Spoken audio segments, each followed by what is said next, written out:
Hello listeners, I'm Sam with Below the Radar, a knowledge democracy podcast. Below the Radar is recorded on the territories of the Musqueam, Squamish and Tsleil-Waututh peoples. This week on Below the Radar, host Amjo Hall is joined by Norman Armour, a Vancouver-based curator, consultant, producer, director, actor and non-profit arts specialist with over 35 years of experience. Together, they talk about Norman's time co-founding the Push International Performing Arts Festival, his storied career in the Vancouver art scene, as well as his health. Enjoy the episode.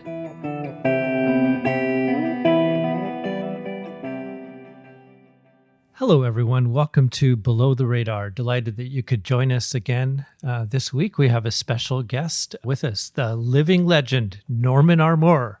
Welcome, Norman. Oh, thank you for having me on the show. If you call it a show, I don't know. Well, I don't know. Other people can call it a show. I don't know. Norman, maybe we can begin with you introducing yourself a little bit.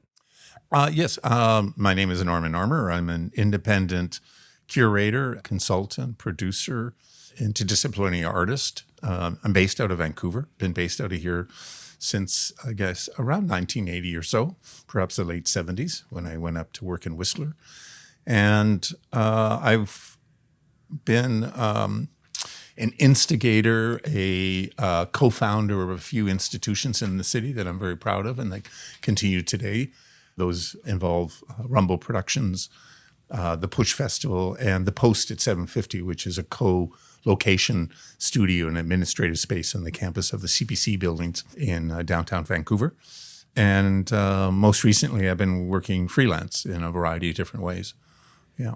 I should have said Dr. Norman Armour because, of course, That's right. You've gotten an honorary doctorate from SFU. There's going to be a lot of students listening to this as well. So maybe I'll start with just a question around how you found yourself in the arts as a young person. Like, how did you first get involved? Were you singing and dancing when you were 5, or how did you fall into this as a lifelong passion? Well, my family background is not that uncommon in a sense that it's bicameral, if that's perhaps is the word, between Scottish and Irish Orangemen, very Protestant Irish. On my father's side, on the Irish side, were lawyers, very prominent ones, including a Supreme Court judge. He was an engineer, worked at York University, oversaw the building of the Steeles campus for about 25 years, actually. But on my mother's side, we're a ragtag team of academics and theater people. Yeah, theater people, definitely theater people, including a kind of an amazing guy, James Maver, who was a professor of economics. He taught, I'm not going to remember the name, but the man who taught Marshall McLuhan, and his specialty was Russian history and Russian economic history. And he was a close pen pal of Leo Tolstoy, and he was a Fabian. He was George Bernard Shaw. He was a close friend of his, Mark Twain's. So he's a man of these letters in the world and such, but a real arts aficionado. And taught at the University of Toronto, established, I think, a chair there in economics. But, kind of didn't come from prestigious academic background in Scotland, but found himself in Canada. And one of his daughters was a woman named Dora Maver Moore, and she's considered one of these sort of doyens or, matrons of the Canadian theater scene. A real, I sort of say cultural nationalist, if that makes, I don't know if that's a real phrase or not. And she had a lot to do with establishing Stratford, a lot to do with establishing a kind of a need for a Canadian voice, theatrical voice, that was still, for her generation, drawing on English mentors and things. But her son, Maver Moore, really forged forward. And I knew Maver quite well, and he lived out here on the West Coast in the later part of his life. Maver was very close to my mother, and I liked Maver a lot. He was an incredible storyteller and told stories of the beginnings of CBC radio and as a producer and telling cultural ministers to get the F off and let them do their work and such. And they were really forging a really beginning of cultural institutions at the time, from everything from the Charlottetown Festival to St. Lawrence Market in Toronto, the venue there, and many, many institutions in the late 50s and into the mid 60s. And he was the first artist chair of the Canada Council. So that side of my family that kind of introduced me to it. My sister went into theater. She was a tailor's apprentice at Shaw and worked also at Manitoba Theatre Centre. Her late husband also was a master carpenter and worked on a couple of Cronenberg films, including Dead Ringers and such. So that was my inspiration around the idea of theater. I knew I wanted to express myself or speak or something, have some sense of a expressive outlet. And I don't think I had the patience for the other ones, like literature and painting. And I didn't want to be alone. I think there was a part of me that really enjoyed the company of people and doing things together. If you don't ever think of theater, because it's nothing if not collaborative. Mm-hmm. Now, you were a student at SFU Yeah. in the early 80s? Yeah, I think a pretty good period of time. Can you describe that period? You guys were up on Burnaby Mountain, I assume? Yeah, up in the shacks there. And it's funny because they weren't permanent buildings, but I remember going to visit my father on the Kiel campus, and he was in buildings that weren't permanent either, and he'd been in them for 20 years. So they were there for a very long time, and they were where the Center for the Arts was. Grant Strada was the chair of the department, an extraordinary artist in his own right, as a performer and as a choreographer, but as an arts administrator, man, oh man, he was just sharp. And it was a crazy period of time in a really good way.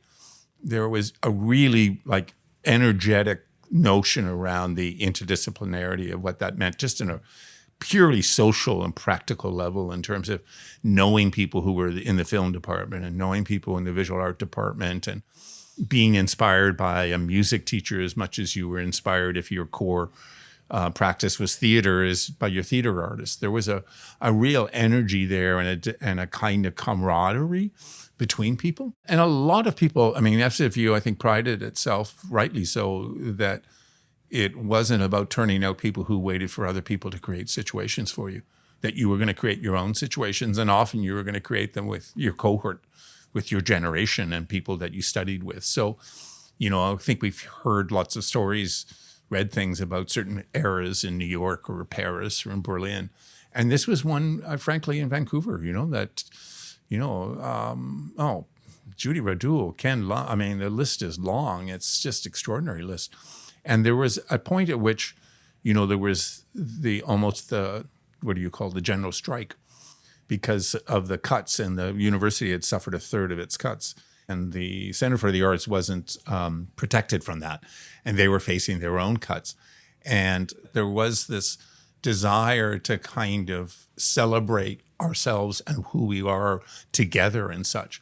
And we were doing end of term presentation. I think the first time we did it as a group, we just took an initiative, and it was 7 hours long. Teachers were coming in at 4 p.m. going, what the hell's going on here? You guys aren't finished yet? And we were just sharing our work. And I just saw somebody I went to school with, Michael Doherty. He's based out of Toronto. He's a film producer. And he talked about that time with Al Rizzutis and the exercises that he gave him and others as students there. This kind of liberty, doesn't matter what you do, just don't do something that's boring, and don't mimic something else. Encounter the world around you and respond to it in intriguing and interesting ways.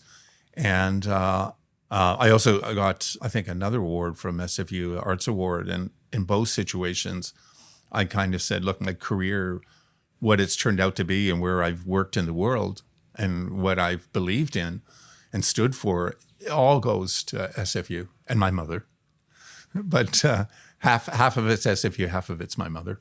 And so I cherish SFU. I honestly, I think it's an extraordinary institution with incredible history and an incredible future still to happen. Yeah. And so after you graduated, what did you end up starting up and working in the arts? I worked a little bit around Canada doing the weird shit, I used to sort of say, because, in theater, you've got quite a big divide between, the kind of straight ahead play and, or theater, as they like to call it, and say the regional network. And then you have degrees of kind of adventuresome. And then you get further and further into experimentation, and then you're into, okay, we're not talking about theater here anymore. We're talking about performance, of some form or another. And I was certainly prepared to do that. I felt comfortable in it. I couldn't dance numbers. I couldn't, like, numbers were not my friend.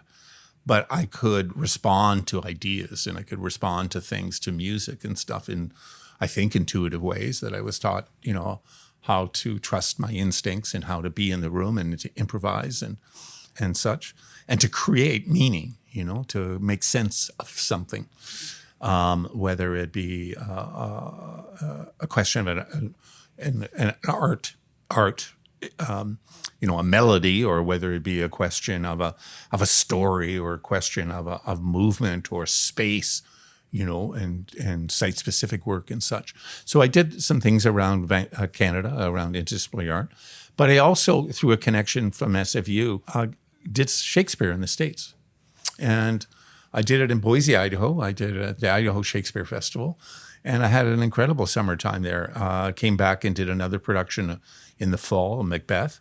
And then I met some people there who were establishing a Shakespeare company in Albany, New York, in a park by a designer. The park was designed, quite a beautiful park, designed by the same person who did Central Park in New York.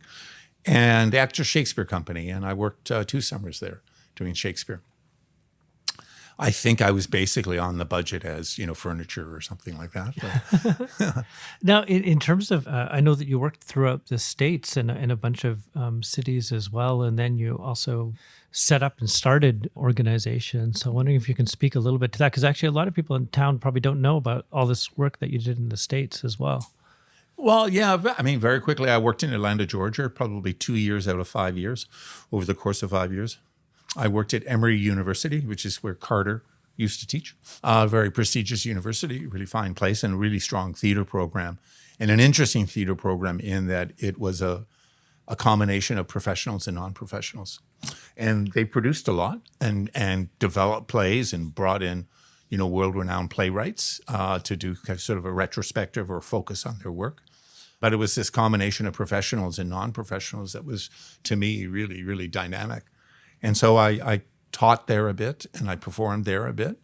That was a big thing. I worked in Sacramento, California, which was really kind of an amazing time. I still remember the Tex-Mex restaurant that I would go at sort of happy hour and do a short meal, and read Michael Ondaatje. I was reading Skin of the Lion at that time, and I would sort of read 20 or so pages over dinner before going to perform a Tartuffe, at the Sacramento Theater Company. That was a really fond memory. And I sort of joked that I worked in a lot of the minor state capitals of Columbus, Ohio? No, not Columbus, but Boise, Idaho, yeah. and Sacramento and Atlanta. Well, Atlanta's not minor. It's certainly obviously the southeast. It's a major hub.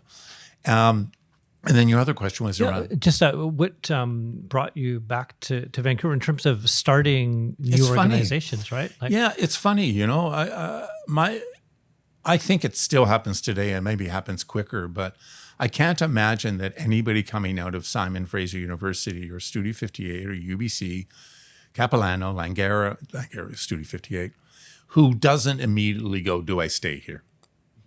Do I go to Toronto? Do I go to Chicago, perhaps? Do I go to Berlin? I mean, if you're a visual artist, do I go to Berlin? It's a big decision to sort of figure out, and harder now because it's not, it was expensive back there. Vancouver's always been not a particularly cheap place to live, but it's really expensive. I just can't imagine now coming out at 20 and 21 or 22 and trying to figure out how to do your rent and how to make money and survive while you did your art form. So it was a big decision for me.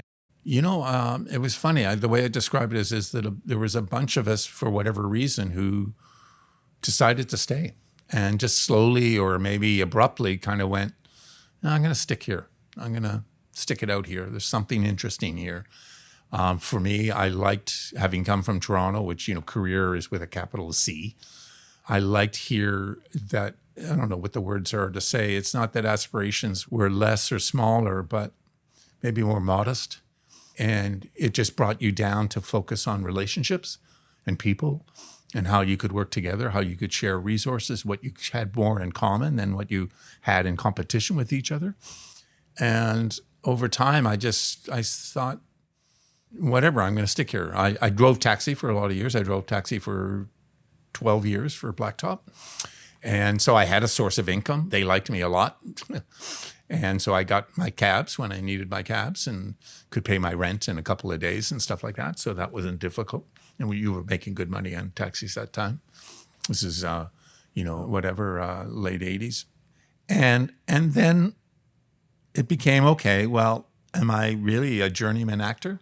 I wouldn't describe myself. I think I don't really have all the necessarily... Did you practice your lines in the cab with people? No, but I worked as an assistant director for Roy Surrett a couple of times, and I used to see the show one night, and then I'd come back, take a break, park my taxi, and I'd go into the bar at the fire hall and give notes to the actors on the previous night's performance, and then take off. So yeah, I did work it in. I worked my taxi in. And I did a beautiful piece with Harvey Miller, a choreographer, Dance Corps. Harvey was one half of Dance Corps, and we did a piece called Stay Awake about taxi driving. He was a taxi driver in Winnipeg. He got held up with a shotgun, and I'd certainly had experiences when I drove. I drove a lot of night shifts, and we did a piece together called Stay Awake, and it went across the country, actually, or I went to Toronto and Ottawa. So, yeah, it became a source material in some cases. Yeah. Yeah, so how did Rumble come to be? Well, Rumble was a kind of answer to the question of if I wasn't going to sit around and wait for somebody to give me a job. And I did have an agent. I had a film agent, really beautiful guy, one of the founding kind of agents in this scene here, a man named Robert Carey, a beautiful man, who I still remember to this day. I felt really odd going, look, Robert, he'd seen me in a very whacked out piece in Blood Alley, directed by Terry Snellgrove, actually. And it was an ensemble piece and very crazy piece. And last thing I think a film agent would go, oh yeah, I want that guy. I'm gonna represent him. He's going somewhere. That's the next Brad Pitt. And I said to Robert, I said, look, you can drop me anytime. I'm going to be a nuisance to you because I'm going to go off to Atlanta and I'm going to do this and blah blah blah. And he just quietly said, don't worry, we'll just play it by ear. And he kept me until he retired and sold his business. And it's just a man of honor. And he was smart. I mean, he's a very smart businessman. But he gave me the room to kind of do other things and didn't pigeonhole me into, look, if you want a career in film and if you're serious about this, you're going to have to do this.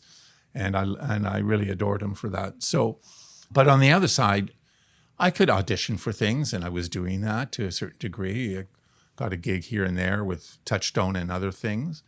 But it just seemed like, no, I want to create things. I want to instigate things. So with a man from Toronto, this crazy idea, Chris Gerard Pinker, who I knew through my older brother and through high school, was a theater creator, a close collaborator and friend of people like a whole bunch of people, Guillermo Verdecchia and Daniel Brooks, who recently passed away from cancer. And for some reason I said, Chris, how about we do something? And he wasn't going to move to Vancouver. He was going to stay in Toronto. I wasn't expecting that. And he said, sure, and it'll take 5 years. How do you feel about that? And I went, okay. I like that sober kind of reality that it's going to take that time. And so we started Rumble, and it was called Rumble Productions at the time. And as we went along, we both shared an interest in interdisciplinarity and this idea of working with choreographers. He's done a lot of work with choreographers, a lot of collaboration dramaturgically, but also, co-creation. And we both shared an interest in film and other things and the possibilities around that. His mother she's still alive, a well-known actress, and did a lot of work in radio. So he knew of radio and stuff, and that was a medium that was of real interest to me, or the idea of sound and such. And so we started Rumble, yeah. And you were based in the Dominion building? Yeah. Yeah. Yeah, 9th floor. I mean, it's just like Sam Spade written all over the place. I'm just a sucker for something like that. I love that building. Yeah, there's a lot of nonprofits, Da Vinci's Inquest, and like all that. They were all around there. Yeah, right? I used to stand, when I used to smoke, I would stand there with Haddock outside. He would have his big stogie and stuff like that, and we'd share a conversation and stuff. Yeah, and I think Shauna Sylvester was there with Impacts at that time. Yeah, a lot of really interesting people. And I think we moved in there just, Eleni Slater was there with marketing, and Linda Gorey, who's just the backbone of so much in the city. You talk about a story that's not been told, is the story of Linda Gorey and how she's woven through the success and resilience of organizations. And I think when we moved in, it was just when the confection store downstairs was closing. So, but I love the Dominion building. For those of you listening out there, it's like way before the Nuba days. Way before. Yeah, it was. Yeah. There was a Mexican restaurant down there too. Yeah, right. That. Yeah. And well, interesting story. Interesting, I don't know if it's interesting. It's just a bit embarrassing. But I was in the elevator at one point, and this guy gets on, and who I'm assuming is his wife. It's an older man, and I'm looking at him, and I can't remember his name. And I said to him, "Are you who I think you are?" And he looked at me, took a pause, and he said, "Yes," and knowing exactly that I couldn't remember his name. And I was, "Nice to meet you." I shook his hand. It was Ed Broadbent. But I thought it was a fairly clever way to kind of nod wink. I can't remember your name. And he was very gracious. It was the Save the World building for a long time till the rents went up. It kind of was. Yeah. And you did a bunch of productions with Rumble, but then where the idea of the Push Festival, you left Rumble and then started on Push, or it came out of Rumble? It was like Rumble, I've never done anything that I haven't done it with somebody else, and Rumble had an interest in things like a lot of the independent scene, understandably, was driven to do its own work. You created an institution, you could do your own work, direct your own work or create your own work, act in your own work. And we were certainly interested in doing that. And we were doing things of that kind with Rumble. But we were also interested in being something of a hothouse, a kind of place where a creative sort of home for other artists who didn't want to necessarily start institutions and didn't want to put together a society and a board and those things to be able to create work. And we thought, hey, we've got some degree of influence. We're part of a new generation, and we were very much generation. And we're talking 1980. Rumble was founded in 1980. And it's still going today. It's got a great leader in Jiv Parson, fantastic. And I think I've got his last name correct, but Jiv, he's a wonderful individual. And we wanted it to be more than us. And we wanted it to be about the values that we stood for, but expressed in ways that we would never express them. And so we started residency programs, and we started The Young and the Restless, which was a program around young and emerging artists and providing a platform, a presenting platform for them. We also did stuff with radio. We did, one of the things that Rumble came out of was a thing, one project called Company, that's an interesting story because the Company was a Beckett novella, and we raised money for it through a program that no longer exists at the Canada Council. And I'm not going to remember right now, an amazing program for interdisciplinarity, really, and just great ideas. And we did that, and the Company came out of that because Serge Benetton, who was moving to Toronto to head up Dance Makers, in a lobby of the fire hall one night said, "Do you want my company? Like, it's all set up legally and everything." It was called Hummingbird or something. And we said, sure. And so we changed it. And we had a whole ton of different names. And in the end, we came up with Rumble, which was a combination of Rambler and Mumble. So anyways, Rumble. And Chris and I, it was at the cafeteria of Blacktop Cabs that we came up with the name. Anyway, so from Rumble, this idea of providing a platform and presenting work, the natural extension was, what do we want to be fed by?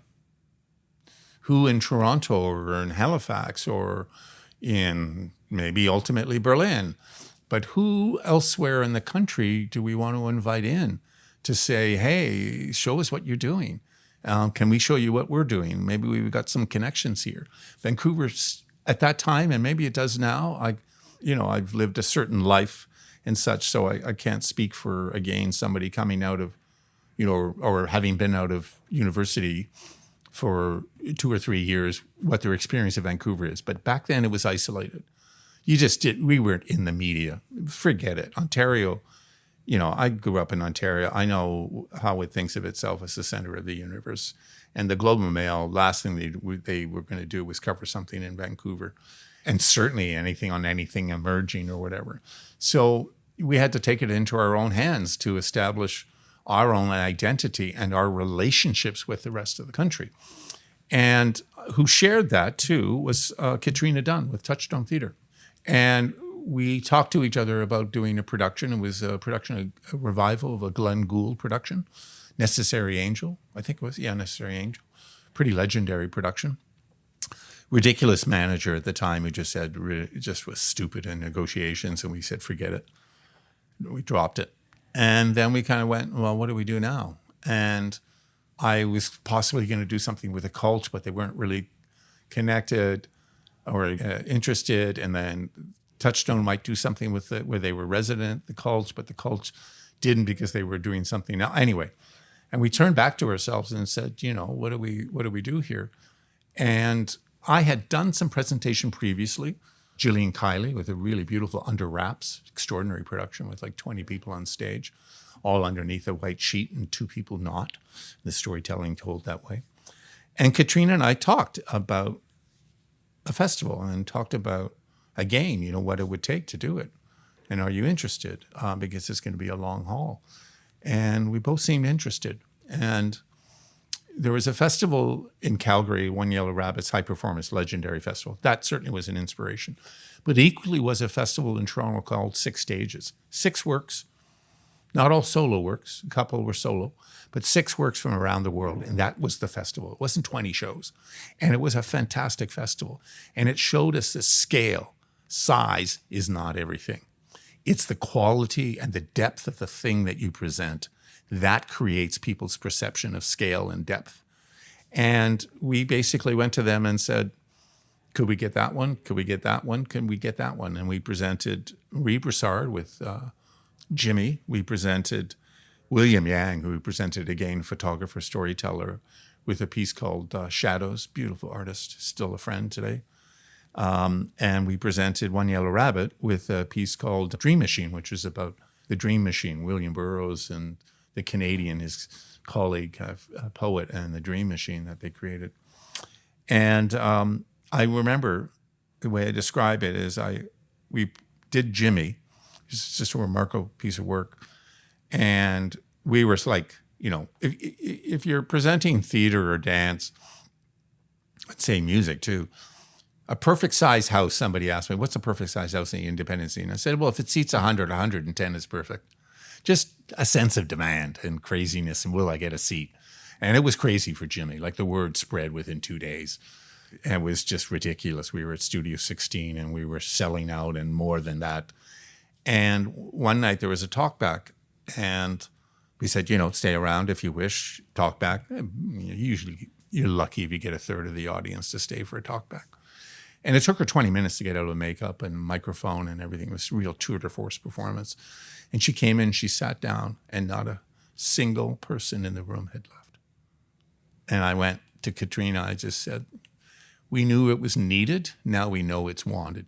There were the same 110, 150 people there that were there at the beginning of the show, while at that point it was like 2 hours previous. So we didn't call it a festival at first. I sort of refer to the F word because I knew we would have been shot down. Oh, that's not a festival. It's not big enough. Or, oh, really? You only got to work from Britain? Oh, forget it. Oh, you got to work from Toronto and Montreal? That's it? Where's the work from New York? Like anything, people would go, oh, give it up. Nice try, but, give it up. So we stayed away. We called it a series. And then eventually we called it a festival. And the name Push comes from Lainey Slater. She's the one who was responsible for that. Well, she had 40,000 possibilities, and we had a bunch of names. And I remember asking her about the capital S, and I said, "Did you know that everybody in print would brand us essentially by capitalizing that S?" And she just smiled. There's no meaning to it. There's no meaning to the word capital S. It's not like Push. So or something. Like there's nothing. It's just the branding in print. And then we just steadily grew and we grew through partnerships. real belief in partnerships. The Dance Center, I'm not going to get it right. UBC, one of the finest producers in the city. UBC theater producers did really difficult work with us, and we're amazing. The Chan Center and Joyce Hinton did a lot of things. We co-commissioned Kronos Quartet and Tanya Tagak in a work that eventually ended up in Carnegie Hall. We partnered with, we did a thing called La Marea down in Gastown. It was co-produced with Boca del Lupo, and it was a site-specific work from Buenos Aires. And we got together UBC, Langara, Studio 58, and SFU, and the three universities had never worked together at the same time. And they both put in, I think, $5,000 each. And they provided production, or they provided actors, or they provided technical. It was all different, depending on what seemed like the right kind of contribution. And we closed off Water Street and had 7,000 people come up over 5 to 6 days. We did a whole series on the city, around place, we did a blindfolded tour of the city, which was 2 hours long. And you got taken into somebody's house and you took into businesses. And for 2.5 hours, you were guided by somebody and you were blindfolded to experience the city from other senses than your eyes and sight. And we did really challenging work. I mean, interesting thing is, one of the things I'm most proud of is I was in Edinburgh at one point, and I was outside a venue, and I'd just seen an extraordinary production, or it was at halftime of Mabu Mimes in Toronto, where they had done the Doll's House. It's the one where the woman is trying to leave this marriage. Anyway, the woman is played by a 6'2" opera singer, actress, remarkable performer, and all the men are under 5 feet tall. And it's an incredible production. In the second half, it just soars. It's just like, wow. Anyways, I'm talking to this old guy, this producer who's producing the show. And he says, so who you? And I said, well, I went out and with the Push Festival in Vancouver. He says, oh, yeah, I've heard of you. And I said, what do you mean? And he said, yeah, well, I've heard you take good care of people. And I said, how do you hear that? I said, word gets around. And I was so proud, because the festival was not about, when an artist leaves or a technician or a producer leaves a festival and leaves Vancouver, they don't think about me. They think about the technicians they dealt with. They think about the person who picked them up at the airport. They think about the person who provided the contact for the kinesiologist or the massage therapist who can help them deal with a performer's injury. They think about how they were cared for. And that's not me. It's the people doing all the other work. And our festival had a beautiful reputation for how it cared for people. And it was deeply important to me that people, we did things called FETs. We were trying to solve, I love this idea, you have a problem and you cannot come up with the simplest solution, like the most crudest, we'll take a little block of wood here and hammer that in and we'll nail some screws to that and put a little saw thing to it. And so we wanted to connect artists to this local scene, visiting artists. So we came up with this idea of FETs, and we would go to an artist. We went to Camille Gingras and her partner Condé and said, hey, look, this week at the festival, we have a group from St. Petersburg, we have a group from Berlin, and somewhere else. Can't remember the third. And we'll turn up at 9:30 to your house, and we'll lay out all this food, all this wine, booze, non-alcoholic beverages.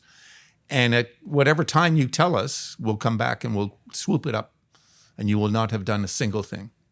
You create the invite list. It's your invite list, your artistic community that you want to have come and share a kind of time with these groups visiting. We can come, our staff, but we won't have a huge barrage of volunteers come. It's your party. And it was a way of trying to overcome, to some degree, the kind of gatekeeper and power that can really quickly creep in to an organization that has resources and supposedly is the one to make things happen, to give some degree of agency and ownership. Because frankly, too, and we were very practical about it, if the festival wasn't felt to be owned by the local community, it would have died long ago, by bitterness, rightly so, by a sense of resentment, and where are we on the stage? And we really felt that Push needed to be owned, need to be felt and possessed by people locally. Secondly, there's a kind of famous line of, at a festival, two patrons just come out of a show and they're in the lobby and one says to the other, man, that was shit. What are you going to see next? If people can stick with you, that they trust the choice or the reason you made the decisions for the work that you chose, they can live through work that is not of their taste at all. They can live through work that actually doesn't turn out to be great, but perhaps was a commission or, was done for integral reasons and done with honesty. But if you're choosing things in cynical ways and presenting them as if, oh, don't worry, they'll be fine. And if they don't like it, it doesn't matter. They'll still come back. I think people will get onto you. And we developed an audience that trusted us, that came to Black Armband from Australia, this extraordinary evening of Indigenous music, film, song, and 1,600 people turned up in a freezing rainstorm. We presented Godspeed Your Black Emperor and Dana Gingras and with Animals of Distinction. Anyway, 2,300 people. And we one of my favorite audiences once was looking at a show, Buckminster Fuller, which is by Sam Green, who's going to be in the festival this year with 32 Sounds. And I was looking out at the audience and going, there's architects, there's social, activists, there's people around food safety, there's creatives, there's designers, there's people from so many different walks of life and professional practices because of this figure, Buckminster Fuller. But there's also Yolo Tango fans, and there's Sam Green fans. He was, Academy Award nominated for his film about the Weather Underground. And I just thought, man, oh man, that's the audience. It's not about if you're British, you like British food. It's like, what are you drawn to? What are the ideas? What are the things that the work might be speaking to? And what kind of aspects of the world is it touching upon? And the more far-ranging that is, and the more nuanced and complex that is, the better. An audience is not a single person. And it's not a single thing or a psychological frame or a cultural interest it's a multi, it's as complex as any of us are as individuals. You just multiply that by 1,100 people, and you've got 1,100 people who are going, I'm there for this film about Buckminster Fuller by Sam Green with Yolo Tango, and it's by the Push Festival, who I love. Yeah. And the Push Festival, obviously, it's become a thing in the city. It's really held very tightly. It's highly respected nationally and internationally. But as people who found an organization, get it started, there's not necessarily a blueprint in terms of how to grow it, how to go through that whole process. And I'm wondering if you could share just a little bit of like your learnings in the process of growing Push into this mature organization. Oh, wow. Minna Schendlinger, who was my partner in crime on the administrative side and put up with me enough in the beginning as I was like terrified of what we were trying to do. She says, live and learn, mostly live, You make a lot of mistakes and you own them. You try and be clear-headed about it. You try and be honest with people and with yourself. And hopefully human beings, whether they be funders or donors or patrons, fellow colleagues, will give you the space to kind of adapt and be in that place of, man, this was wrong, or what we did was wrong. And how can we do it differently or better? I think most of the mistakes that I personally have made in my career have to do with not informing people, letting them know about things. The more you do, the more you include people in the information that they really deserve to know about, the better. And in a lot of cases, it has to do with risk, frankly, the risk that it takes to start an organization and to grow it at times, and the determination that it takes. It takes determination, I'll say that. It's a funny mix. I'm not a fan of bravado. It's just whatever. I can appreciate it when it's done well and clever and such, but But I am a huge fan of clarity. I'm a huge fan of determination, and I'm a huge fan of passion. I think without passion, forget it. There's just no way. Nothing's ever easy. And anybody who says something's a no-brainer is just weaponizing a kind of situation that seems somewhat less risky than another situation. But nothing is without real challenge. Nothing is without collective effort. And I think the more that you value people properly for what they are and involve them for what they are, which is why you should be, as opposed to paying lip service to something, the more that I think you're going to build up a team of individuals. I mean, we were talking with Julie earlier. I mean, a remarkable individual. That was a remarkable time then, the spirit of how people worked together and how they challenged each other and we're in kind of debate and discussion. And I'd always walk across the room to Janelle. I would walk across to Janelle to say, what's the ticket price on this thing? Like, what are we going to do here? In music, she was clairvoyant. I remember on a Monday, we were presenting 13 Most Beautiful. And we were going into the Vogue, if not the first time, maybe the second time. But, that's 1,100 seats. That's not a small venue in Vancouver, and it's not an easy thing. And we don't have 1,500 seats. We jump to 2,700 seats after that. So it's a sizable venue. And we'd sold 45 tickets for 13 Most Beautiful. And I said, Janelle, what are we going to do here? Can you help me with my obituary? I don't know what I said. And she said, don't worry, we'll be fine. And I said, what do you mean? I said, just don't worry, we'll be fine. And by Saturday, I think it was Saturday, I like to think Friday, but I think it was Saturday, we'd sold it out. Half of it was walk-ups. And, if you're not working with good people, then you're not working with good people. And I've heard that before, surround yourself with people smarter than you. There's no question. It still means in the end you have to make, what are you responsible for? And you are responsible for making difficult decisions.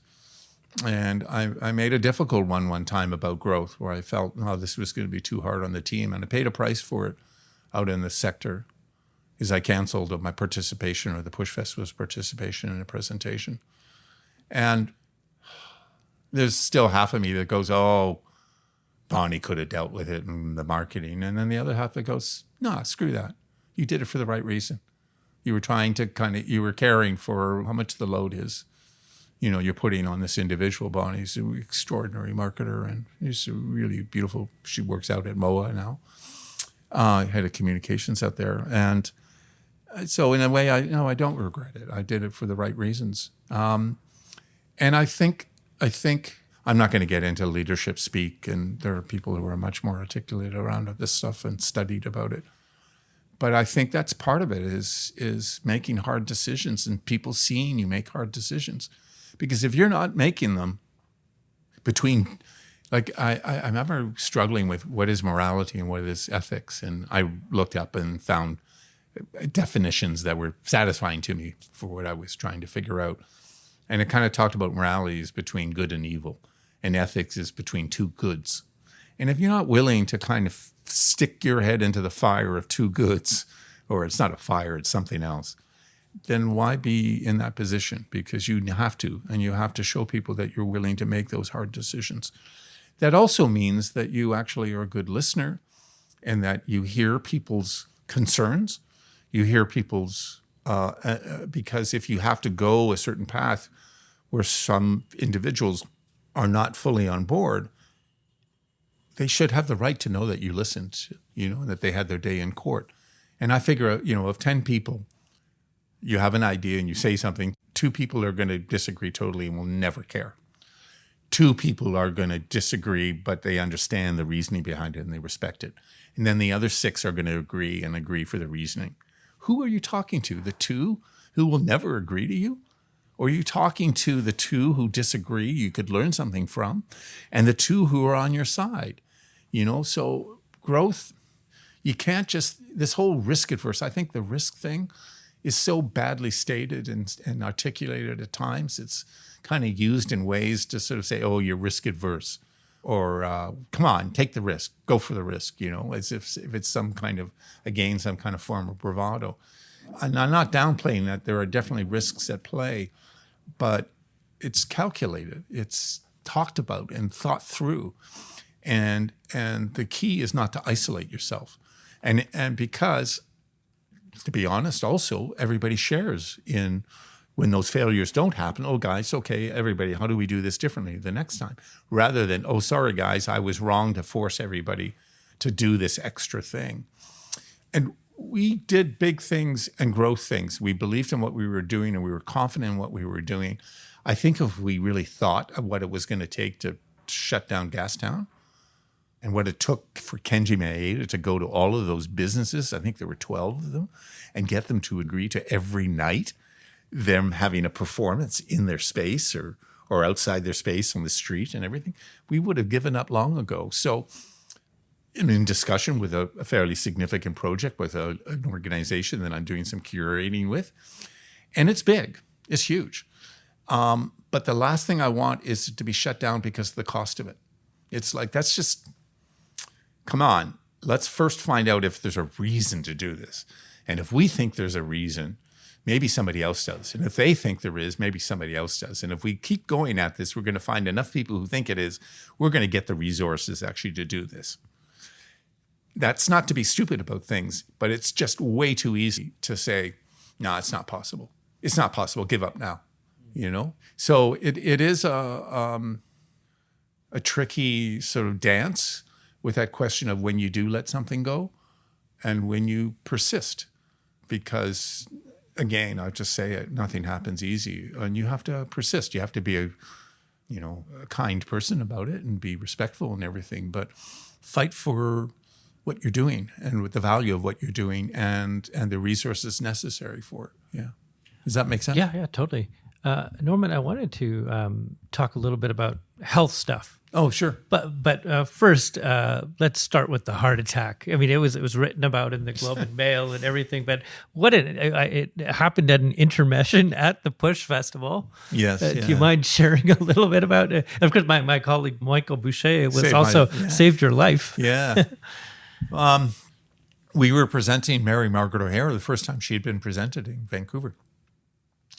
And it was intermission. It was the first night of a 2-night gig for her. And we were at Performance Works.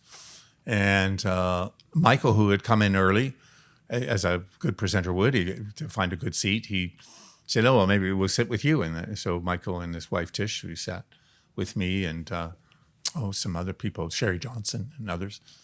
And at intermission, I think that was pre-show. He got me a couple Crantinis. But at intermission, that day I've been feeling odd. I've got a picture of myself with Ravi Murray at the Grunt Gallery like 4 hours earlier. I looked like death warmed over. And, I had jaw pain, which I didn't know jaw pain was a part of early signs of, that you're looking at what they call, I guess, an incident. Cardiac arrest, and was full cardiac arrest. I don't know what half is. But, and I went down. I dropped to the ground suddenly. Michael, who I didn't know, had been a paramedic in Montreal in his 20s. And, he's built, he's a tough Irish guy and stocky. And he went down and for 5.5 minutes did CPR. There isn't a Jolt, one of the machines in the building. Perhaps it is now, maybe. Tish called for the ambulance. Stayed on the phone because it's a bit complicated, Granville Island, to find where the venue is. So she was guiding the ambulance. 5.5 minutes later, there was a guy doing, pumping me. And they brought me back, and I was completely unconscious, and put me in the ambulance. They had to stop in front of the Arts Club, and I'm not sure what the meaning of that is, because I stopped again. My heart stopped again. They had to give me more. I don't know what that was. Actually, good friends with Bill. I always have been good friends with Bill Millard. And I got one stent put in. It's a term. It's the strength of your heart. If your heart takes in 10 ounces of blood and pumps out 6, it's normal. Mine was 3.5. Then they put the stent in, and it eventually, over a few weeks, got to 5. I had a recent check in around an echogram, and my heart's actually completely repaired. And I saw my oncologist, great guy, Dr. Graham Wong, legendary guy. But, it was the second week of the festival, and it's like the festival director is, sorry, who's having a heart attack? It's Norman Armour. And there was, I guess, a lot of discussion on whether they would continue to perform, which they chose to do, which was great. And the first song on the set for the second half was her signature song from Miss America. Do you know it? No, I don't know. Oh, it's a beautiful album. Do you know the album? I know about her, but not her specifically. Well, the album's beautiful. It was like recorded over, I think, the course of like 2 years. It's a beautiful, extraordinary. But her signature song is Body in Trouble. And that's what she sang, the first song off the top of the second half. And I was stupidly determined to go back the following week, which Lorna was like, my partner, Lorna Brown. And I just said, I'm sorry, Lorna, you come with me, you don't. But I'm not spending a year not being able to. So, I think I was home. That was a Friday night, I think. And I was home by Monday or something, fairly early. And I went back the next week. We had Taylor Mack from New York, beautiful cabaret drag artist, extraordinary artist. And he was doing an evening of various things. And he's known for playing a ukulele, but he hadn't played it at all that night. But he did the very last song. And I snuck in the darkness. And I was standing like 10 feet, like parallel to where I was a week ago on the floor, about to die. And I would have died elsewhere. If I had fallen on the street, I would have been dead. There's no question. Michael definitely saved my life, and I think Sherry was also a part of it in a very spiritual way. I would have been dead otherwise. So theater might kill me, but it saved me. Yeah. So afterwards, I guess you had to stop smoking and eat a lot of avocado toast. This is perfect Scottish retribution. I had stopped smoking the year before, so it was kind of like, you're not getting away with this. Yeah, it changed me. I think it changed a lot of people in terms of these shocks that you have about mortality. I mean, we're all going to die at some point, whether it's young or older or in kind ways or less pleasurable ways. We're all going to die, but we, of course, like to forget that. And so you have these kind of moments where you're just, whoa, God, okay. So it's that, you're that close to it, really. You're that vulnerable to it. I mean, I had somewhat genetically in my family situations. My father had died of a heart attack and his father had died of a heart attack. The smoking and the stress. Those are sort of the three things that for me caused it together. Yeah, and of course, more recently, you've been you've been public about your recent cancer diagnosis, and I'm wondering if you wanted to share a little bit about that. Yeah, I was diagnosed on my birthday. I learned my diagnosis on my birthday. What a birthday! It's a gift that keeps on coming, or keeps on giving. February 19th, I'm diagnosed with lung cancer. And diagnosed with stage 4. And I don't know a lot about cancer. I'm still learning a lot. And of course, stage 4 is like, oh God, I'm dead in 4 months. Well, stage 4 means it's jumped the fence. It's not in one place. You can't go carve it out. You can't zap it out. It's with you for good. The question is whether it's treatable or not. And mine is treatable, thankfully. And I tell you, so it's in one lung. It jumped, where it went elsewhere was into a vertebrae in my third lumbar and caused a hairline fracture, which just is, I mean, the cancer is fine. It's the treatments and the side effects and consequences that'll kill you. Ay. Just your body adjusting and readjusting and all these bad things that it does. And don't get me on steroids. And, I spent 10 days in a psych ward because I was dealing with lack of sleep. And I'm trying to look for the word. I didn't send you a text. It's happening, no? I've got a few texts from you. I visited you, so Yes, of course. Sorry, there's so much. It was such a phase, that period of it's. I'm trying to remember the manicness. A lot of people who deal with schizophrenia, or one version or another, often encounter it because of lack of sleep, and it's essentially lack of sleep. With steroids, it just ramps it. It just makes it like you're off the ground. You're a foot off the ground. So I've gone through a lot of things, from pneumonia to 2 embolisms, one in each lung, to severe pain, like ridiculous. I sort of say I have an understanding of, in the World War I, in the trenches, of people dealing with lack of anesthesia and just wanting their leg to be sawed off. And I had that from the vertebrae. That's thankfully gone. I have some other things, but I'm seeing somebody tonight, a physiotherapist, for the first time, so I'm hopeful for that. I'm amazed at the BC medical system. Walking into the cancer agency is just the first time.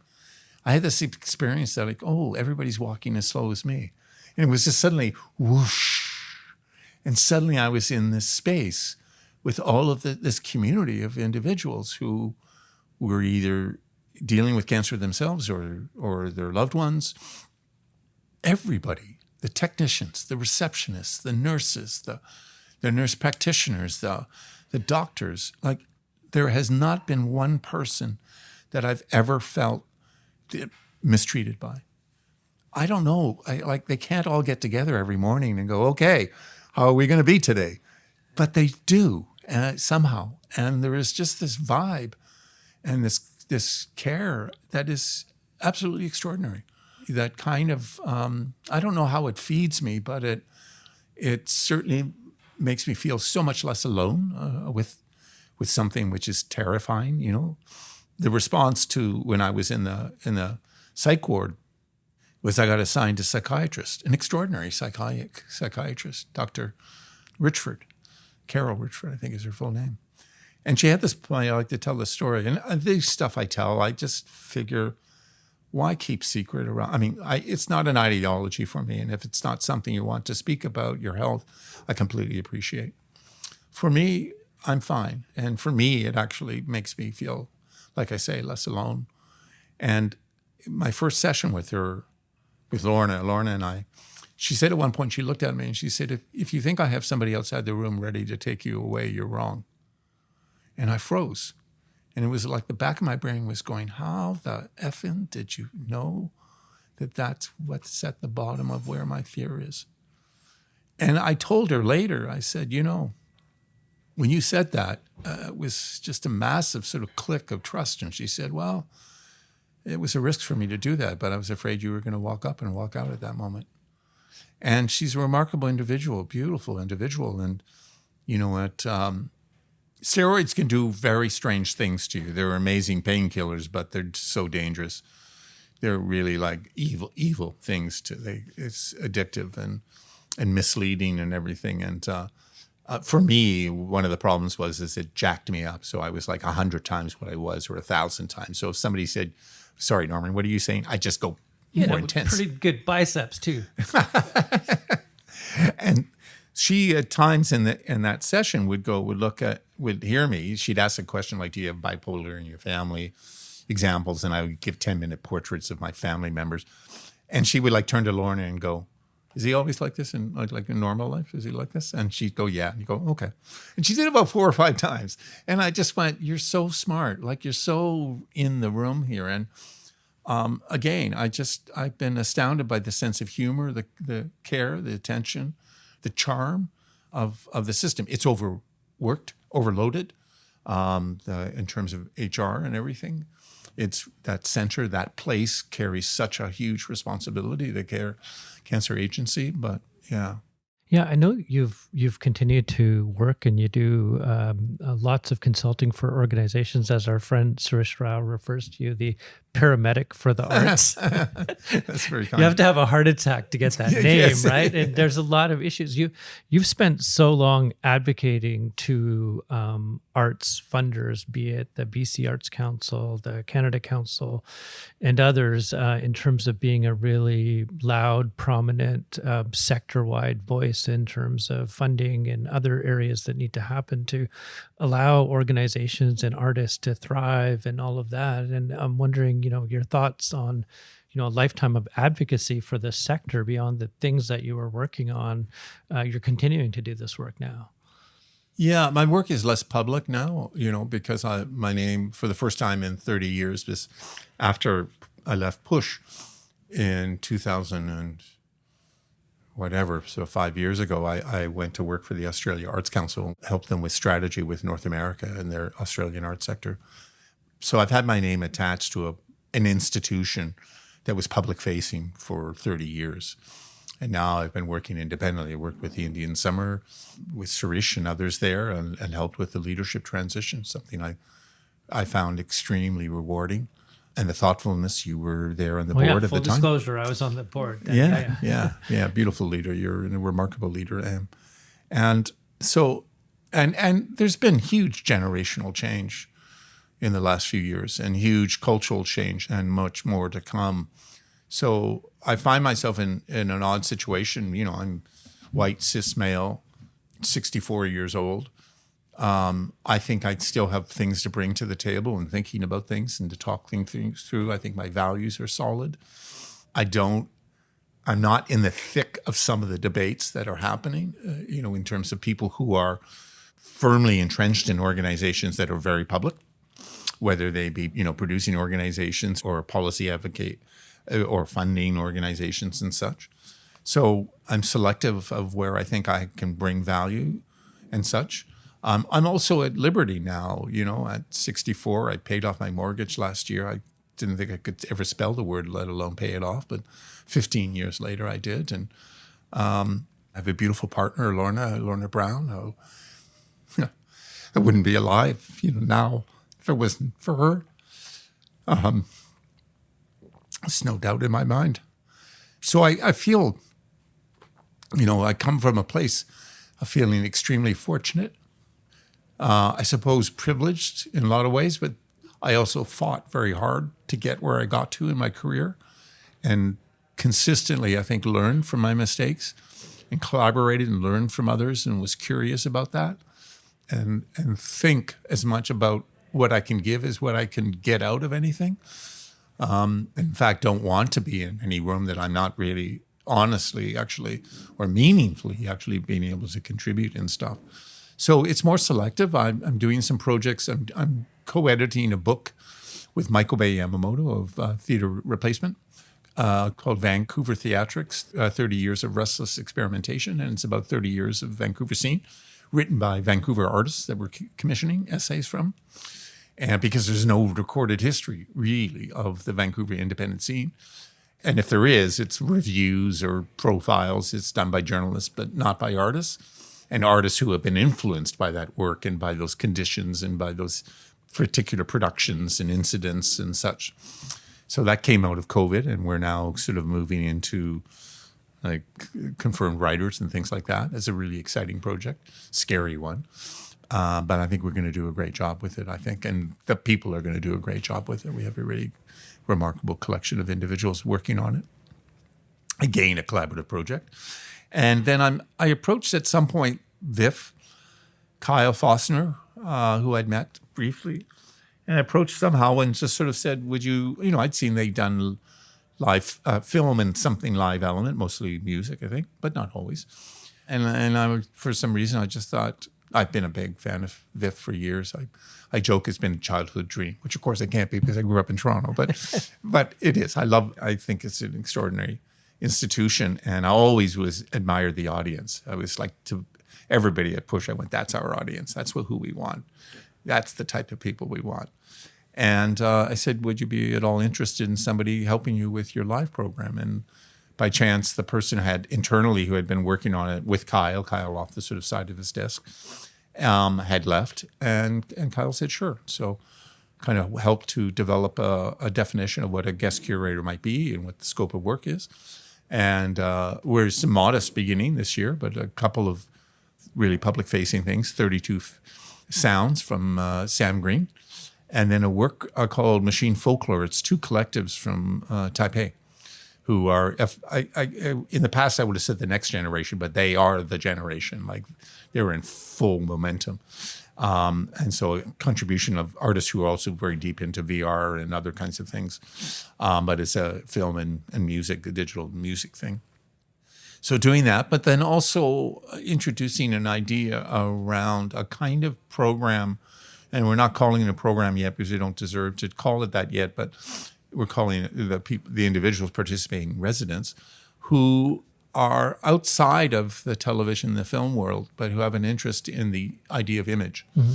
And I know the festival, and a lot of festivals are challenging themselves around this question of how can we expand our notions of film culture to include larger notions around image, VR, and other things. And so they're invited to participate in the festival and to access the industry stuff and the things that are appropriate in AMP and Signals, which is the music and the VR, AR thing. And that'll be all announced in September. But so I can say it now because this will come out later, but it's Miwa Matreyek, a remarkable animation artist who inserts herself live into her work. She's currently teaching at SFU, came out of CalArts in California. Chris Dirksen, extraordinary Indigenous cellist and composer. And it's Sammy Chen, who I like to say is based in Vancouver and 10 other cities in the world. He's all over the place. He's crazy in all the good ways. And then a guy named Daniel Barrow, who does overhead projectors presentations with animation that he creates and with acetates. And these overhead projectors are, if you remember from high school, those old ones. But he did a piece called Winnipeg Babysitter. And it's worth mentioning because it's going to come out on Blu-ray. And Winnipeg Babysitters is a 90-minute survey of a period of time in the late 70s, early 80s in Winnipeg when the federal government was allowing airspace or the establishment of cable television on the condition that there would be community access given. And they did it, as all these things for a short period of time and then relaxed it and nobody did it again anymore. So this is Winnipeg's version of community access, and it's whacked out. It's good. I grew up in Toronto, and the one in Toronto was Chuck the security guard, who would supposedly he started his work at 12 at night, and he'd come in and, unbeknownst to anybody at the studio, he would turn on the television and start broadcasting. So Chuck the security guard. Winnipeg, this is all over the map. It's everywhere. And Daniel does this great. So he's going to, on a Thursday night, and the second week with the industry people, mostly I think a lot of that, and there's a good collection of it that's growing and growing. The AMP program is just like taking off.